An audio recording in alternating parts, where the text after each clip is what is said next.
8월의 태양처럼 사납고 거친 세상, 뾰족뾰족한 마음들, 까칠한 시선들, 보드랍게 감싸 안는 새하얀 구름처럼 또 몽글몽글 번져가는 유쾌한 바람처럼 잔잔히 물결치면서 다정하게 번져가는 한 권의 책을 오늘 2주의 책에서 만나겠습니다. 세상의 소식을 전하던 아나운서가 이제 신경 다양성을 전합니다.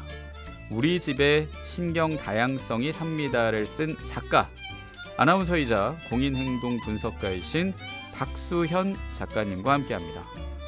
스튜디오로 직접 와주셨습니다. 어서 오십시오. 반갑습니다. 네, 안녕하세요. 작가 박수현입니다. 저는 현재 만 6세, 만 4세의 아이를 키우고 있는 애둘맘이기도 하고요. 최근에 우리 집에 신경 다양성이 삽니다 작품을 내고 신경 다양성 이야기를 쓰고 있는 작가이기도 합니다. 예, 2주의 책으로 모셔서 같이 눈 마주치고 이야기 나누는 분 중에 네. 가장 발음이 정확합니다. 그런가요? 감사합니다. 제가 앞서 소개로 세상의 소식을 전하던 아나운서가 우리 이제 신경 다양성을 전한다고 말을 해서 애둘맘이 이렇게 귀에 잘 들리는 단어구나라는 거 네. 느끼게 됐고요. 반갑습니다. 제가 앞서 소개한 것처럼 아나운서이시고 뭐 지금도 진행에 있으면 함께 하고 계시고 육아를 하고 계시고 뭐 직전까지 등원하고 오셨고 네, 그렇습니다. 강의도 하시고 굉장히 바쁘신데 와주셔서 감사드리고 최근에 오티즘 엑스포라는 곳의 특별 세션에서 다름과 느림의 가치로 함께 웃는 가족이라는 주제로 말씀을 해주셨어요. 그래서 이 오티즘이란 단어가 약간 어색한 분도 계실 수 있고 또 이런 엑스포가 있구나라고 지금 하신 분도 계실 것 같은데 설명과 함께 어떠셨는지 말씀해 주실까요? 네, 지금 말씀해 주신 오티즘 엑스포가 제 4회 행사로 7월에 열렸었어요.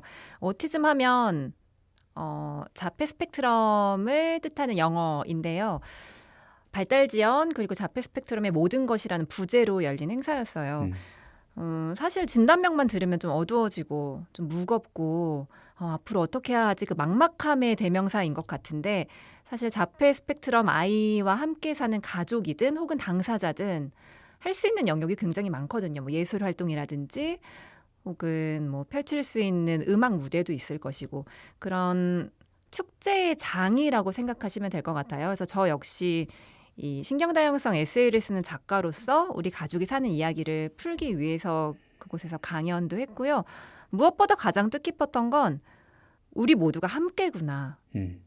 자폐 진단을 받았다고 해서 사회와 좀 동떨어지고 무겁게만 우리 가족을 이끌어가야만 하고 이런 게 아니라 우리가 다 이렇게 웃을 수 있는 현장이 있었네 라는 느낌을 받았다는 거 그게 가장 인상 깊었습니다. 거기서 희망을 보셨겠습니다. 네, 왜냐하면 일반적으로 비장애인들과 함께 어우러지는 그 현장에 가면 소외될 때도 당연히 있고 눈치를 살피게 되는 경우가 많은데 여긴 그냥 이게 너무나 편한 거예요. 그래서 첫째 날은 제가 강연을 하러 갔고 둘째 날은 저희 아이들을 다 같이 데리고 갔는데 보통 아이랑 외출할 때 긴장하거든요. 얘네들이 여기서 괜찮을까? 사람 많은 데서 괜히 너무 힘들어서 어딘가에서 울어버리면 어떡하지? 뭐 소리 지르면 어떡하지? 걱정을 하는데 사과하셨다고 쓰시고 사과 많이 했죠. 예, 그러셨죠. 근데 여기에는 그런 아이들이 너무나 그냥 다반사고 너무나 일상이고 소리 지르면 저기 가서 우리 같이 쉴까? 손을 먼저 건넬 수 있고 아이들을 위한 어떤 센서리 존이 따로 마련돼 있어서 그냥 다 즐기면 되는 현장이었어요. 예. 그래서 편안하게 즐겼던 것 같아요. 그런 희망을 작가님과 함께 오늘 이야기를 나누려고 작가님을 모셨습니다. 네, 감사드립니다. 예. 저희 가톨릭안에서는 방송 나가는 8월 16일 기준 전날이 성모승천 대축일이었고 그렇네요. 또 광복이었습니다.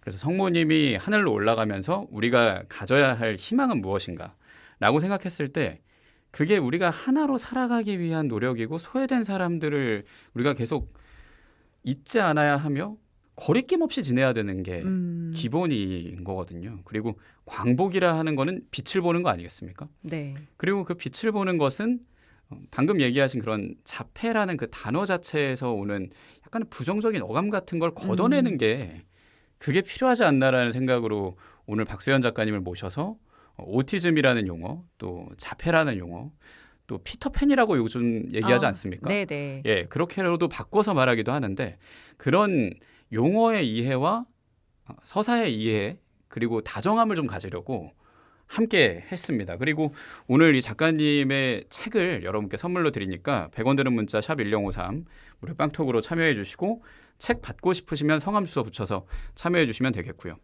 자, 지금 제 책이 손에 있습니다. 우리 집의 신경 다양성이 삽니다. 이 책의 표지를 보고 동화책인 줄 알았어요. 너무 예쁘죠. 그러니까요. 제가 표지에 공을 좀 많이 들였습니다. 예, 그리고 책을 펴면 되게 부드럽게 쓰신 논문 같아요. 부드러운 논문. 중간중간 학술적인 얘기들도 좀 저한테는 여겨진달까요? 전문적인 내용도 있고 또 우리 작가님이 작가인 것뿐 아니라 공인행동 분석가이시기도 하니까 그런 생각도 하게 되는데 신경 다양성이라는 용어, 예, 이 용어가 궁금해지는 제목이 보입니다. 네. 우선 표지에 대해서 살짝 덧붙이자면 이 신경 다양성을 딱 봤을 때 어렵잖아요. 이게 무슨 말이야 하는 분들을 위해서 조금만 더 친근하게 느껴지라고 표지를 더 예쁘게 만들고 싶었어요. 그냥 커피 한 잔 옆에 놨을 때 너무나 잘 어울리는 표지 느낌이었으면 좋겠다 해서 핑크핑크하게 이게 또 장애인의 날이 있는 4월에 출간이 됐거든요. 그래서 벚꽃 느낌을 좀 담아서 출간을 했는데 예. 우선 신경 다양성은 아까 말했던 자폐 스펙트럼 그리고 지적장애, 조현병 이렇게 진단명이 있는 그런 장애라고 일컬어지는 부분들을 결함이나 어떤 고쳐야 할 대상, 극복해야 할 대상 이게 아니라 뇌의 신경학적인 차이로 보자. 다양성의 관점에서 이러한 진단명을 바라보자라는 운동에서 시작이 됐어요. 운동에서 시작된 수학으로 치면 집합 같은 경우에 대집합 같은 그런 경우네요. 좀 포괄하는 용어라고 네, 생각할 수도 있겠군요. 그렇습니다. 예. 그래서 우리 아이가 자폐 스펙트럼입니다 하면 진짜 많이 힘들겠어요 이런 반응들을 보이시잖아요. MBTI를 말할 때 T야 F야 말을 하듯이 이런 다양성을 가진 조각의 한 아이예요. 이렇게 소개할 수 있게끔 좀 부드럽게 다가갈 수 있는 용어 중에 하나죠. 네. 그렇죠. 그렇게 다가오죠. 그렇게 말을 하면요. 그래서 우리가 책 속에 있는 이야기들로 조금 더 친하게 신경 다양성을 만나면 좋겠고 네. 그중에 자폐 스펙트럼도 얘기를 나누면 되겠습니다.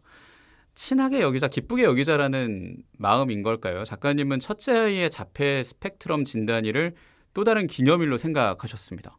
기념일이라는 그 용어를 써서인지 많은 분들이 책을 읽고 인상 깊은 부분이 뭐였어요 하면 그 기념일 챕터를 많이 말씀을 하세요. 예.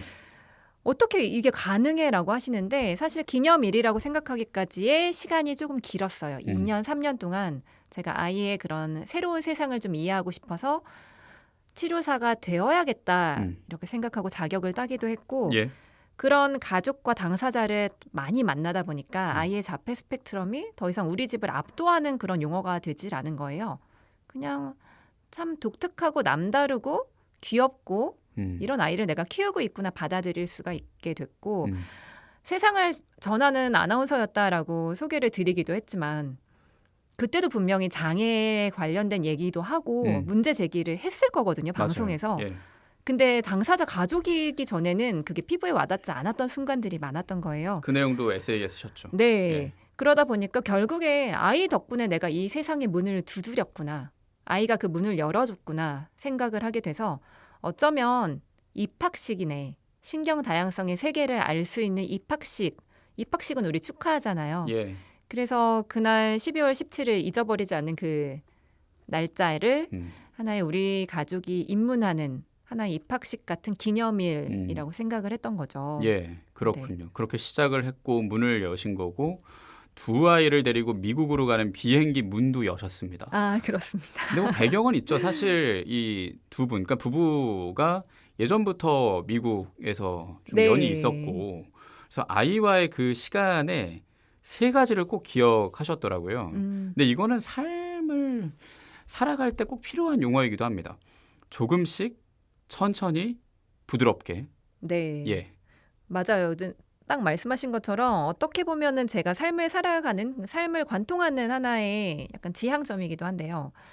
어떤 변화가 있을 때 연착륙을 하고 싶다는 생각을 늘 해요. 특히 제가 키우는 첫째의 경우에는 느린 아이라고도 보통 부르는 그런 진단명을 가지고 있기 때문에 천천히 좀 적응하되 부드럽고 재밌게 새로운 나라에 들어갔으면 했어요. 물론 아이가 미국에서 태어나긴 했지만 한국에서 좀 오랜 시간을 보냈다 보니까 언어도 다르고 문화가 다르면 가뜩이나 느린 아이라고 좀 별칭이 있는데 더 힘들 거라고 생각을 했거든요. 그래서 아이가 이를테면 자동차를 굉장히 좋아하는데 그런 좋아하는 아이템을 통해서 언어의 격차도 좀 좁혀보려고 노력을 했고 또 미국의 한국과의 차이점 중 가장 큰 것 중에 하나는 자연이 굉장히 드넓게 펼쳐져 있는 경우가 많잖아요. 그렇죠. 네, 그렇다 보니까 자연 속에서 그냥 마음껏 뛰놀면서 그 새로운 나라를 좀 느꼈으면 했고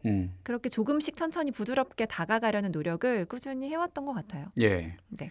그렇지만 미국으로 가는 그 과정에서 조금씩 천천히 부드럽게보다는 한 번에 빠르게 그리고 뚜걱뚜걱이 많지 않았겠습니까? 어떠셨습니까?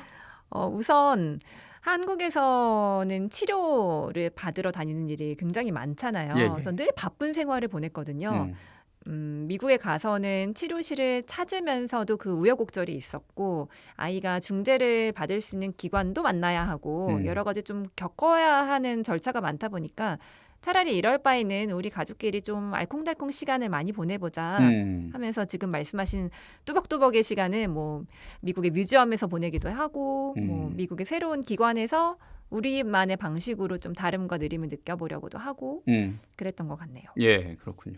그래서 뭐 치료센터 다니는 걸 잠깐 쉬신 적도 있고 뭐 네. 그런 얘기도 있는데 차차 나누는 것으로 하고요. 자폐 스펙트럼 진단 이후에 한국과 미국의 다른 점을 분명히 느끼셨을 듯해요. 한국의 경우에는 일단 진단을 받았거나 징후가 있다라고 할 때 그 이후의 몫이 다 엄마 아빠의 기획노동에 의존을 하는 것 같아요. 기획노동이라고 하면 이제 뭔가 알아보고 우리 아이를 어딜 보내서 어떤 치료를 받게 하지 이런 계획을 세우는 걸 이제 말할 수 있을 텐데 난감하고 막막하잖아요. 근데 미국 같은 경우에는 진단을 받고 나니까 바로 계속 전화가 오는 거예요. 너희 가족은 아이가 진단받은 뒤에 혹시 심리적으로 불편한 거 없는지 또 나라가 다른 곳에서 새롭게 적응을 하고 있는데 혹시 더 난감하거나 도움이 필요한 게 없는지 자꾸 귀찮을 정도로 영어 전화가 자꾸 오는 거죠. 근데 저는 우스갯소리로 영어로 자꾸 전화 오니까 힘들다. 이게 뭐 토플 리스닝도 아니고 그렇게 볼멘 소리를 했더니 또 이번에 통역사까지 붙여서 전화를 하더라고요. 맞아요. 그 내용 쓰셨죠. 네, 너 괜찮냐고. 나 괜찮다. 나 한국에서 공인행동 분석가로도 일했고 아이 자폐 괜찮다에 준비하고 있었다. 라고 말을 해도 계속해서 꾸준히 선을 넘더라고요. 기분 좋은 선을 넘더라고요. 우리 가족이 진단을 받았는데 그거 너희 가족의 일이잖아가 아니라 우리가 같이 있으니까 도움 필요하면 언제든 얘기해. 저희는 사실은 이방인이잖아요. 미국에서 뭐 태어날 때부터 산 게 아닌데도 계속 관심을 가져주는 사람들이 고마웠고 반면에 한국 같은 경우에는 엄마가 치료실을 알아보고 병원을 대기해야 하고 치료가 안 맞을 경우에 또 바꿔야 하는데 그런 모든 과정들을 그 개인의 가족이 감당을 해야 되니까 그런 부분에서 좀 힘들어하시는 부모님도 많다고 생각을 하고요. 저도 역시 한국에 있을 때 겪었던 일이고 재정적인 부분도 아무리 국가 지원 뭐 바우처가 있다고 해도 굉장히 좀 소소한 부분이고요. 그런 부분에서 좀 차이를 느꼈던 것 같아요. 예. 작가님이 하신 말 중에 지금 귀에 딱 들어온 거는 괜찮아? 라는 그 영어 Are you okay? 뭐 이런 거였겠죠. 네네네. 근데 이제는 괜찮다 라고 말할 수 있는 부부 그리고 가족이 되길 바랍니다. 네네. 예. 그리고 그렇게 되는 그 과정을 이제 또 음악을 한 곡 듣고 이어갈까 하는데 이주의 책 가족들과 듣고 싶은 첫 번째 추천곡 골라주셨죠. 어떤 곡일까요? 김동률의 황금 가면이라는 노래를 아, 가져왔습니다. 예. 사실 이 노래는 제가 우리 집의 신경 다양성이 삽니다 책을 쓰면서 가장 많이 들었던 지필곡이기도 해요. 왜냐하면 글을 쓰다 보면 지치기도 하고 제가 제 이야기를 꺼내면서도 에너지가 쑥 빠지는 날이 있거든요. 경쾌하게 부드럽게 풀어내려고는 했지만 이야기 자체가 또 아이의 장애에서 출발을 했다 보니까 지칠 때가 있었는데 그럴 때마다 이 흥겨운 리듬감이 좀 저를 북돋아줬던 것 같아요. 그래서 같이 듣게 되면 오히려 좀 신나는 분위기를 유지할 수 있을 것 같습니다. 예. 공교롭게도 이주의 책에 모셨던 아나운서 출신 작가 작가이신 이아롬 작가님이 네. 별에게 맹세코 잘 되라고 맞아요. 캐나다에 아이를 데려가서 생활하고 오신 걸 에세이를 쓰셨는데 그 제목이 황금 가면의 가사입니다. 네. 예. 그래서 또 그렇게 연결이 되는구나. 굉장히 반가운 곡이기도 한데요. 이주의 책에게도 그래요. 우리 박소연 작가님이 추천해 주시네요. 김동률의 황금 가면 함께 들을게요.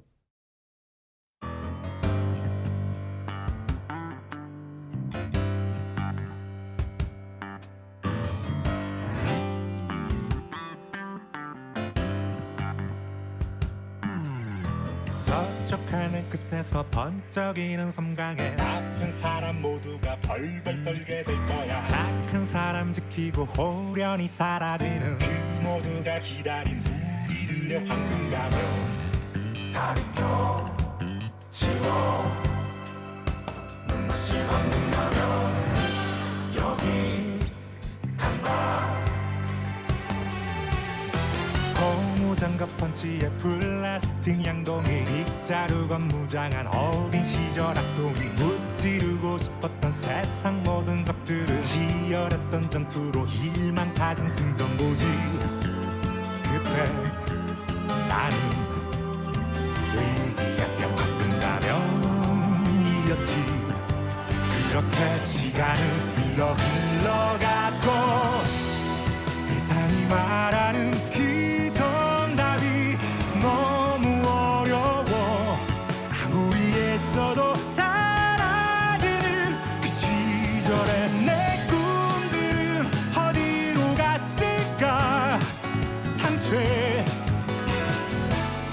정의는 무엇인 걸까. 승리는 무엇인 걸까.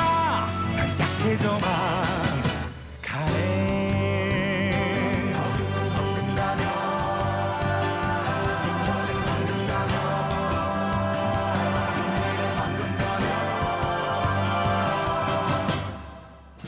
숨막히는 퇴근길 거꾸로 탄 선철에 아무데나 내려서 길을 걷다 올려보. 서쪽 하늘 끝에서 희미하게 빛나는 별도 아닌 무엇이지를 뜬 날 반통할 때 뭔가 울컥 흘러내는 소용돌이 뒤적도 그냥 주먹을 쥐고 달려간다.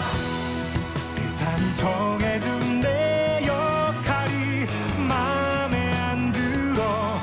이렇게 맥없이 쓰러져갈 하찮은 내가 아니지. 가슴을 힘까쳐 쓴다. 빛바랜 낡은 가면이 잠자던 나를 깨운다. 난 황금 가면 이다.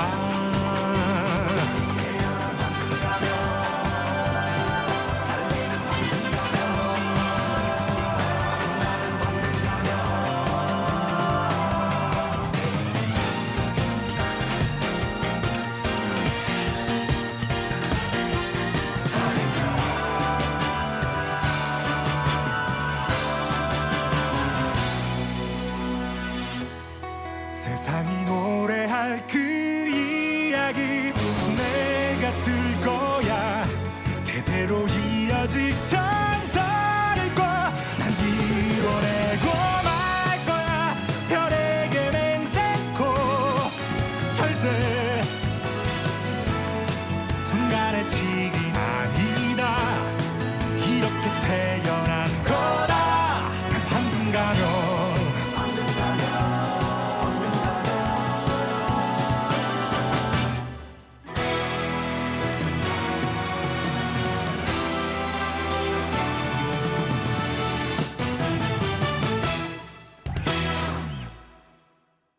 김동률의 황금 가면 들었습니다. 박수연 작가님의 추천곡이었고요. 자, 이주의 책 오늘은 우리 집의 신경 다양성이 삽니다를 품고 오신 작가이십니다. 박수연 작가님과 함께 하고 있습니다. 아까 얘기했잖아요. 괜찮아에서 괜찮다, 괜찮아 라고 말할 수 있는 그런 과정을 조금 더 이어갈까 합니다. 아까 얘기하신 내용, 치료센터 다니는 걸 3개월 쉰 적 있으신 내용과 부부가 함께 책을 읽어준 그 내용도 참 인상적이었어요. 네. 예. 보통 책류가 하시잖아요, 한국에서도. 근데 저는 그렇게 책을 읽어주는데 부지런한 엄마는 아니었거든요. 근데 미국에 처음 갔을 때 미국 역시 원하는 치료실에 다니려면 미리 뭐 대기도 해야 하고 절차가 상당히 있는 거예요. 근데 머무는 동안 그거를 물리적으로 할 수 있는 시간이 충분하지 않았고 좀 모호한 상황이었어요. 그러다 보니까 그럼 뭘 하려고 하지 말고 그냥 가족끼리 자연에서도 뛰놀고 뭐 여기저기 다녀보고 우리만의 방식으로 집에서 치료보다 더 귀한 시간을 보내보자라는 데서 출발을 한 거예요. 기본적으로는 남편은 뭐 영어를 읽어주고 나는 한국어를 읽어줄까라는 데서 시작을 했는데 보통 아이가 느리면 언어 발달을 위해서 언어 치료실 다니잖아요. 근데 이렇게 책을 읽어주면서 뭐 같이 역할극도 하고 여러 가지 뭐 의성어도 재밌게 읽어주고 하다 보니까 당연히 유대감, 친밀감이 쌓일 거잖아요. 그 귀한 시간을 보내면서. 근데 뭐 언어 치료도 물론 당연히 치료실도 필요한 부분이 있지만 다니면서 느꼈던 것 이상의 어떤 언어 발달도 좀 느낄 때가 있었고 이러면서 아이가 성장하네, 이런 말도 배우네 하는 시간을 보낸 거예요. 보통 그러신 분들 있거든요. 치료실 다녀야 돼서 우리 가족 여행 포기해야 될 것 같다. 이거 치료 쉴 수 없잖아요. 라고 하시는 분들도 있지만 저도 치료사로 일할 때 한 달 살기나 뭐 1년 살기 고민하시는 분들 있으시면 그냥 가족끼리 원하는 시간을 보내라고 좀 뒤늦게 조언을 하고 싶더라고요. 왜냐하면 이거 지금 일정도 바쁜데 이럴 시간이 어디 있어요 할 게 아니라 가족끼리 그렇게 친밀한 시간을 보내면서 얻어지는 성장이 또 있거든요. 그래서 그 공백의 기간을 무서워하지 않았으면 그 공백마다 그 빈틈에도 꽃을 심을 수 있고 나무를 심을 수 있고 이런 말씀들을 감히 드려보고 싶더라고요. 제가 치료사로 일한 적이 있는데 치료실 쉬는 거 괜찮다고 하는 게 조금 아이러니할 수도 있는데 분명히 또 일상에서 얻어지는 그런 중재의 효과도 있다는 거. 이거를 좀 말씀드려보고도 싶었습니다. 실제로 어떠신지 궁금해서 여쭤보는 건데 작가님처럼 신경다양성 아이를 키우는 분 그리고 신경다양성 아이와 또 다른 아이를 키우는 분도 계실 거고 네네. 이 생활 안에서 책 읽어주는 게 이해하는 것도 다를 것 같고 또 책으로 노는 것도 다를 것 같고 보통 자기 전에 읽어주는데 네. 저는 책을 다 안 읽어주고 그냥 대화 부분만 쑥 읽어가지고 제 그럴 아내가 때도 있죠. 그렇게 읽어주면 어떡하냐고 막 얘기한 적도 있거든요. 네. 그래서 궁금해요. 어떻게 읽어주시고 어떻게 노는지. 정말 결이 다른 아이들이거든요. 그러니까요. 왜냐하면 처음에는 그래도 둘째가 당연히 오빠보다 뭐 언어 발달이 느린 부분이 있었겠죠. 근데 점점 따라잡더니 이제 오빠를 능가하는 부분도 있어요. 그리고 둘을 앉혀두면 이제 첫째는 자기의 관심사에 굉장히 몰입을 깊게 하는 스타일이기 때문에 책을 읽는 소리에 몰입을 안 할 때도 분명히 있거든요. 지금 말씀을 좀 더 덧붙이면 첫째가 신경 다양성이고 네네. 둘째는 아닌 그런 그렇습니다. 상황이죠. 예. 그래서 뭐 아빠가 책을 읽어주고 있는데 만약에 첫째 그 자폐 스펙트럼 친구가 뭐 자기가 좋아하는 자동차를 봤다. 그럼 거기로 다시 향할 수도 있고 착석이 안 될 수도 있어요. 근데 같이 나란히 앉아서 책을 읽어주다 보면 당연히 아빠 혹은 뭐 저와 뭐 둘째가 같이 깔깔 웃는 순간이 있잖아요. 그러면 처음엔 반응을 안 하다가도 그게 반복이 될수록 뭘 하길래 저렇게 웃나 관심이 있을 수도 있죠. 근데 저희도 약간 작전을 짜는 게 여러 가지 관심사를 섞어보는 거죠. 예. 그래서 한 번씩 유혹을 하는 거죠. 소위 뭐 플러팅하는 것처럼 아이가 관심 있을 거에 대해서 책을 읽어주기도 하고 그리고 둘째가 리액션을 할 때 둘째가 어떤 반응을 보일 때 첫째는 관심이 없다가 또 동생이 하는 거 보고 따라오는 경우도 있어요.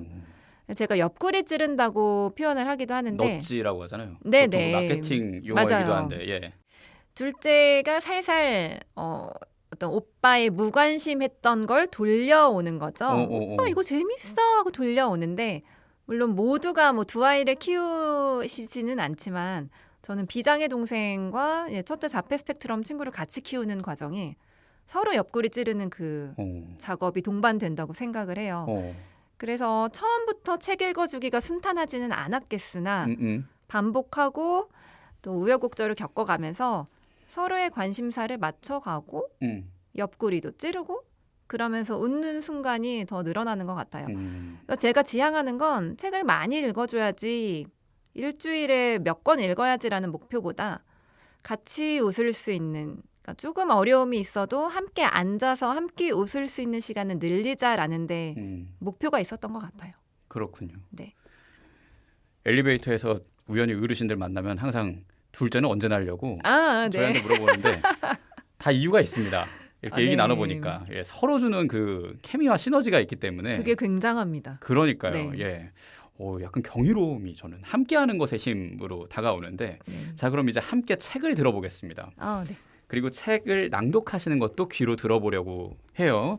자 오늘 만나는 책입니다. 우리 집의 신경 다양성이 삽니다의 일부를 작가님의 낭독으로 듣겠습니다.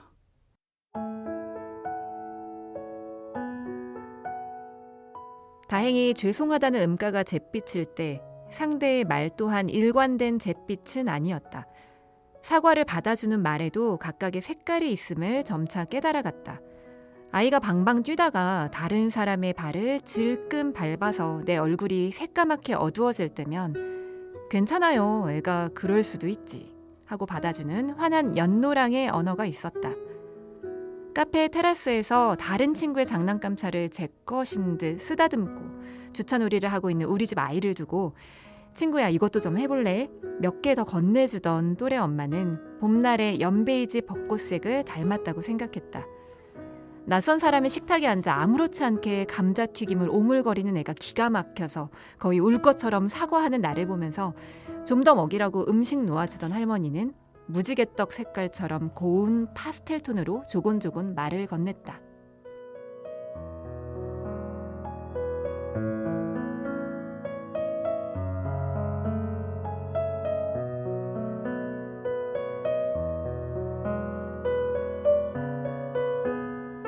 네, 우리 집의 신경 다양성이 삽니다의 일부를 작가의 낭독으로 들었습니다. 제가 아까 얘기했잖아요. 괜찮아가 괜찮아로, 괜찮다로 여기 낭독에도 나와 있어요. 괜찮아요라고. 네. 예, 연베이지 벚꽃색을 닮았다. 또 환한 연노랑의 언어다라고 말씀하신 게 저는 괜찮아졌어요. 네, 이 부분 고르신 이유와 그리고 또 낭독하면서 어떠셨는지. 이 부분이 제 책 중에 오늘 날씨는 사과주의보라는 그 에피소드에 있는 구절이에요. 사과를 할 일이 참 많아요. 아이랑 다닐 때 죄송합니다라고 하는 말이 물론 아이를 키우다 보면 사과할 일이 많지만 조금 더 많은 것 같아요. 신경다양성 아이를 키운다는 건. 왜냐하면 아이가 사회적인 맥락을 파악하는데 조금 시간이 걸리다 보니까 엘리베이터를 타도 누군가 거를 그냥 아무렇지 않게 만지거나 아까 그 구절에도 있었는데 가장 황당할 때가 그냥 다른 식탁에 가서 먹고 싶은 걸 먹고 있어요. 그러면 정말 울 것 같죠. 제가 왜 저래 하면서 죄송합니다라는 말을 하는데 제가 이 사과를 많이 하다 보니까 저희 아이가 이 말을 따라 하더라고요. 어느 순간. 죄송합니다, 죄송합니다라는 말을 해요. 그래서 초원이가 우리 아이에게는 장애가 있어요. 네, 라고 그 장면. 영화 마라톤에서 말했겠죠. 그 장면이 제가 어릴 때 20살 때 봤을 때와 지금 봤을 때 느낌이 완전히 다르더라고요. 초원이가 그 말을 따라하는 것처럼. 근데 사과를 안 하고 싶다는 얘기를 하는 건 아니에요. 아이를 키우다 보면 당연히 사과할 일이 있는데 제가 그 사과의 언어를 잿빛이라고 생각을 한다면 그걸 받아주는 사람들의 언어가 파스텔 톤일 때가 있어요. 여기 말한 것처럼. 제가 사과를 했을 때 누군가가 찡그린 표정을 지으면 당연할 수도 있지만 그날은 너무 깜깜하거든요. 그냥 오후 저녁까지. 쉽지 않다. 장애 아이와 같이 살아가는 게.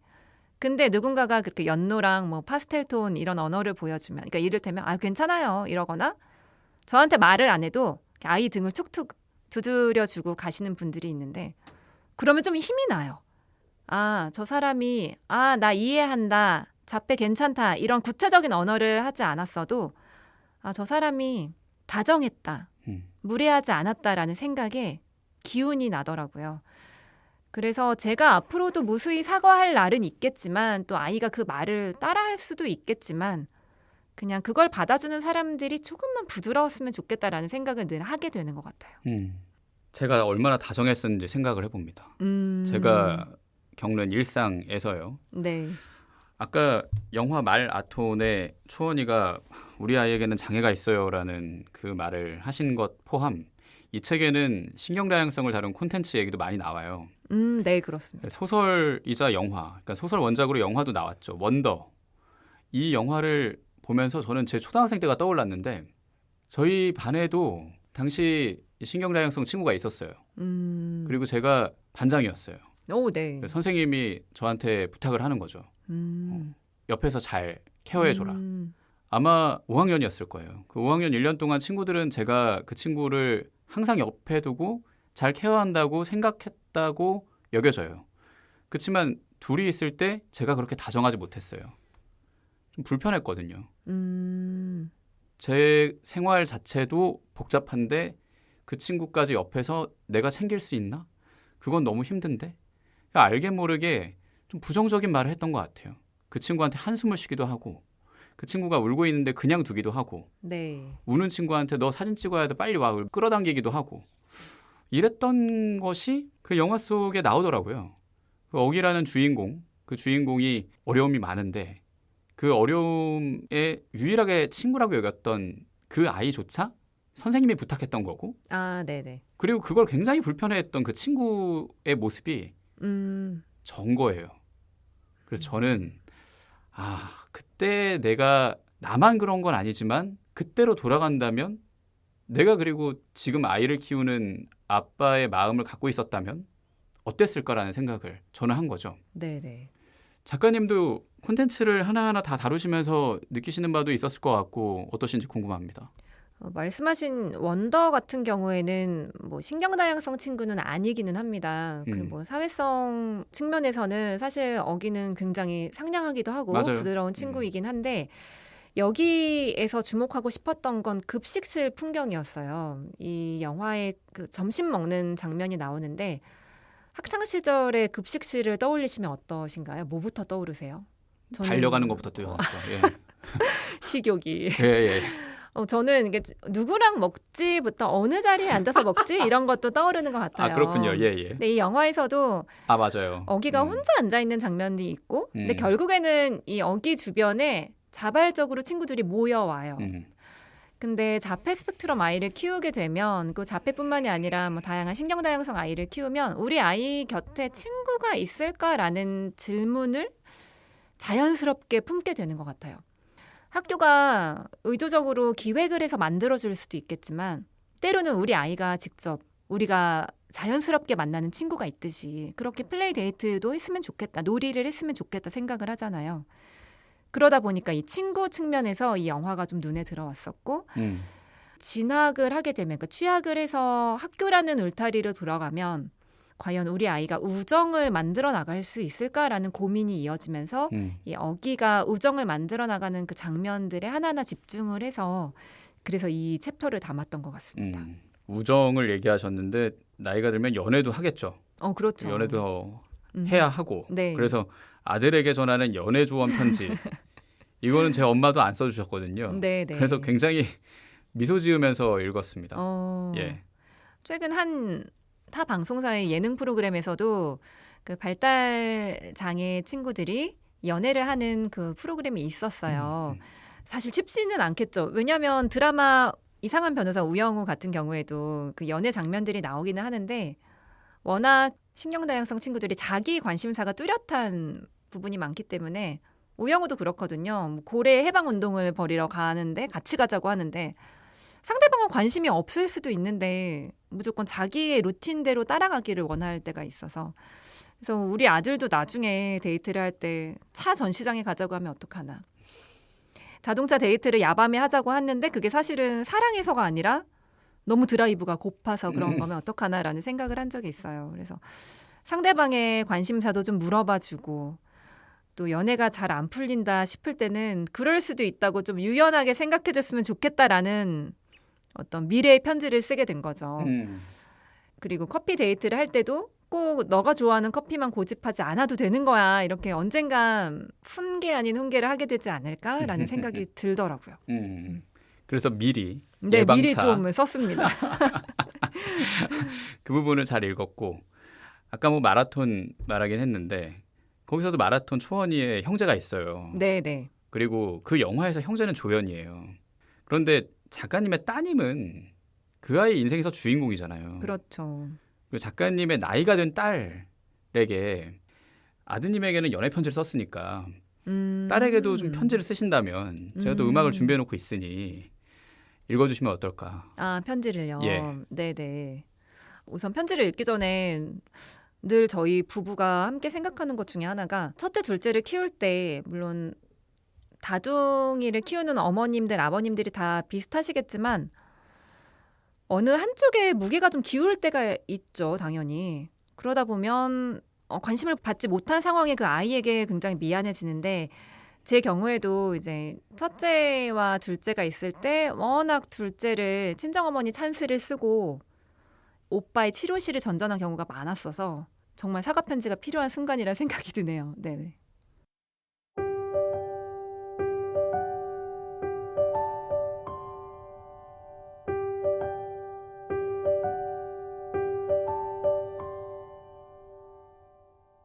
둘째야, 그때 응급실에서는 참 미안했단다. 왜냐면 오빠가 너무 우니까 네 손을 먼저 잡아주지 못하고 혼자 엑스레이를 찍으러 들여보낸 적이 있었는데 다음번에 혹시 너와 함께해야 할 순간이 다가온다면 그때만큼은 비밀 병기처럼 엄마를 활용할 수 있는 그런 특권을 주겠다고 늘 생각을 하고 있단다. 엄마 아빠가 너만은 항상 좀 철부지처럼 키우고 싶다고 얘기를 한 적이 있는데 아무래도 장애가 있는 오빠와 함께 하다 보니 엄마 아빠의 손이 먼저 혹은 눈빛이 먼저 오빠를 향할 때가 있었지만 그럼에도 마음만큼은 딸인 둘째를 향하고 있었다는 사실도 잊지 않았으면 좋겠다. 엄마가 필요할 때면 언제든 두드리는 그런 과감하게 두드릴 수 있는 그런 철부지 어른으로 자랐으면 좋겠어.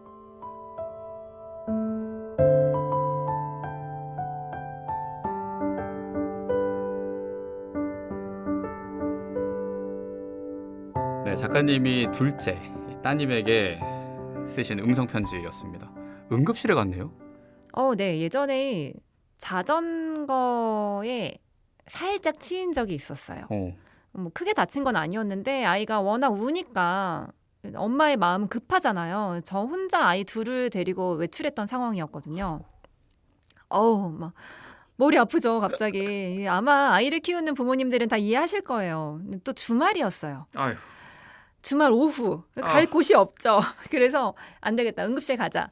그래서 막 들쳐업고 정말 말 그대로 들쳐업고 애를 데리고 응급실에 갔는데 일단 가면 뭐 육안으로는 다친 곳이 없어 보이니 혹시 머리를 다치거나 아이가 또 구토를 하고 있었거든요. 그래서 머리를 일단 찍어봐야 할 것 같다. 혹은 엑스레이 판독이 필요하다고 해서 찍어야 되는데 그 당시에 저희 첫째가 굉장히 예민할 때였어요. 저와 분리가 잘 되지 않는 상황이었고 지금으로부터 한 2, 3년 전이라서 그러다 보니까 같이 빽빽 우는 거죠. 저는 일단 아이가 자전거에 친 게 너무 큰 사고잖아요. 그래서 빠르게 조치를 취해야 됐는데 이제 첫째 아이도 협조가 잘 되지 않는 상황이다 보니까 그 어린 아이를 저희 아이 좀 데리고 찍어주세요라고 들여보낸 거죠. 사실은 엄마가 납복을 입고 같이 들어가서 찍었어야 하는데 전 첫째의 손도 놓을 수가 없는 거예요. 그럴 바엔 빨리 그냥 해결할 수 있는 방안을 취하자 해서 첫째의 손을 잡고 둘째의 손을 놓은 거죠. 근데 다행히 별일이 없이 마무리가 됐습니다만 그때 생각이 너무 좀 짠했어요. 늘 살아가면서 앞으로도 이런 일들이 있을 텐데 오빠의 손을 잡아야 해서 이 아이의 손을 자꾸만 놓게 되면 지금은 너무나 어린 아기 시절을 추억하는 것이긴 한데 회고하는 것인데 이 아이가 얼마나 상처를 많이 받게 될까. 엄마는 오빠 옆에 있어야 되니까 아마 여기 못 올 거야. 그런 상황이 많아질까 봐 좀 걱정이 되더라고요. 꼭 응급실 상황만이 아니라 일상에서 흔히 있을 것 같은 그런 장면이었어요. 그 이후에 부부간 대화를 좀 많이 했는데 과연 비장애 아이를 키울 때 우리가 어떤 마음으로 키워야 할까라는 그 대화 속에 나온 결론 중에 하나가 아이가 빠르게 어른이 되지 않았으면 좋겠다. 그냥 철부지처럼 키웠으면 좋겠다. 끝까지. 생각을 미리 하지 않았으면 좋겠는 거죠. 우리 가족에게는 신경다양성 오빠가 있어서 내가 이거는 먼저 참아야 돼라는 애어른으로 만들지 말자가 중심이었어요. 그렇게 되게 쉬우니까요. 네. 예. 그래서 철부지라는 말을 편지 안에 좀 담았던 것 같네요. 예. 제 아내는 아이와 분리불안이 참 심할 때 그 말을 많이 했어요. 엄마랑 너는 배꼽으로 연결돼 있어. 오. 그러니까 엄마가 보이지 않아도 엄마가 배꼽으로 다 보고 있어. 근데 며칠 전에 아이랑 저녁 시간을 저랑만 보내고 있는데 엄마는 언제 오지? 하다가 엄마가 배꼽으로 보고 있지? 라고 아이가 말하는 거예요. 네네. 좋은 방법이 되지 않을까 싶네요. 우리 둘째한테. 자, 그러면 이제 마무리할 시간이 다 돼서 우리 박수현 작가님의 두 번째 신청곡 말씀해 주실까요? 이번 신청곡은 에드 시런의 노래인데요. 포토그래프라는 OST예요. 이 작품은 미 비포 유라는 영화의 삽입곡이기도 합니다. 우리 집의 신경다양성이 삽니다. 책 안에도 원더와 함께 이 작품에 대해서 소개가 돼 있는데요. 이 노래 듣다 보면 참 잔잔하면서도 우리가 꿈꿔야 하는 장면이 어떤 장면일까를 그려보게 되는 것 같아요. 결국 함께 있고 함께 웃으면서 어우러져서 살아간다는 건 하나의 예쁜 사진과도 같다고 생각을 하거든요. 때로는 그 사진 프레임 안에 뭐 다양성 얘기가 들어가지 못하는 순간들도 있었고 지금까지 뭐 자폐 스펙트럼이나 뭐 지적장애 같은 그 신경 다양성의 세계가 아름다운 추억의 사진 속에 들어가지 못하는 세월도 있었겠지만 이제는 그 사진 프레임 안에 다양한 사람들의 면면이 담길 수 있기를 바란다 이런 의미를 가지고 한번 노래를 듣고 싶습니다. 그러면 오늘 작가님의 사진에 저도 담겼네요. 네. 이렇게 또 귀한 자리에 초대를 해주셔서 예. 신경 다양성 키워드를 같이 공유했다는 것만으로도 귀한 사진을 한 장 찍어주신 것과 같다고 생각을 합니다. 아유, 감사합니다. 그리고 또 베로니카시고, 네. 예, 천주교 신자시기도 하고, 그래서 이 가톨릭 평화방송의 작가로 오신 것의 소감도 있을 텐데 간단하게 들어볼까요? 저희 아이들은 이제 루루람메라고 해서 루시아 루카이기도 한데요. 저는 매주 아이들과 9시 미사를 드리거든요. 그럴 때마다 아이들이 아직 뭐 예법을 잘 알지는 못하지만 이렇게 전례를 함께 하면서도 진짜 평화를 찾을 때도 있고 저희 신경다양성 아이가 평화 시간을 굉장히 좋아하거든요. 평화의 인사. 네. 예. 뭐 노래 부르면서 함께 하기도 하고 박수도 열심히 치는데 그런 만큼 그 기운을 돌아보면 늘 그 순간만은 아이가 웃고 있어요. 함께하면서 웃고 있어요. 그 순간만큼은 불안해하지 않고 불편해하는 분들도 없으시고 그 장면처럼 살아가고 싶다는 생각을 하거든요. 평화의 인사를 나누는 그 시간만큼 행복했던 그 기운을 잃지 않고 그래서 평화방송에 온 것만으로도 더 뜻깊고 영광이라고 생각을 해요. 평화를 빕니다. 평화를 빕니다. 네. 그래요. 오늘 뭐 인사는 평화를 빕니다로 하는 게 좋겠네요. 너무 우리 좋습니다. 박수현 작가님이 신청하신 에드 시런의 포토그래프 들려드리면서 우리 집의 신경 다양성이 삽니다를 품고 오신 박수현 작가님과 함께했습니다. 다시 한번 인사드리겠습니다.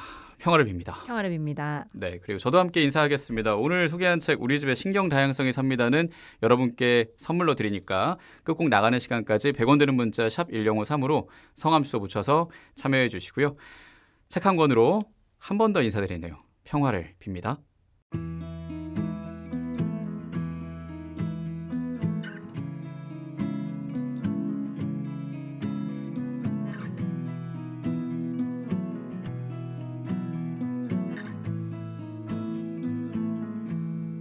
Loving can hurt.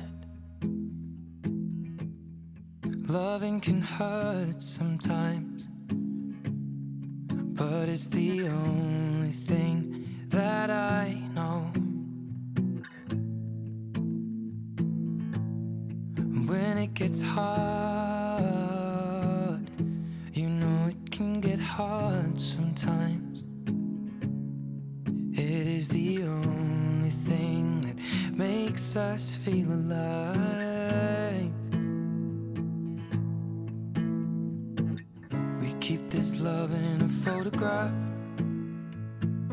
We made these memories for ourselves, where our eyes are never closing, our hearts are never broken, and time's forever frozen still. So you can keep me inside the pocket of your ripped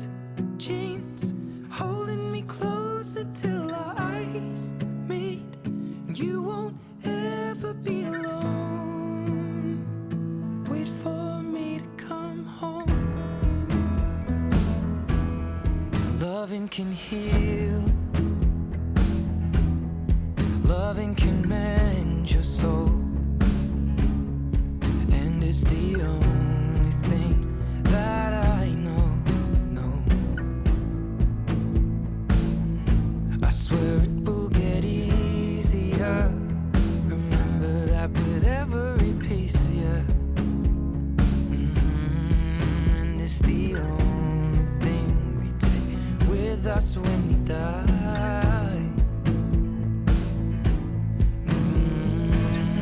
Keep this love in its photograph.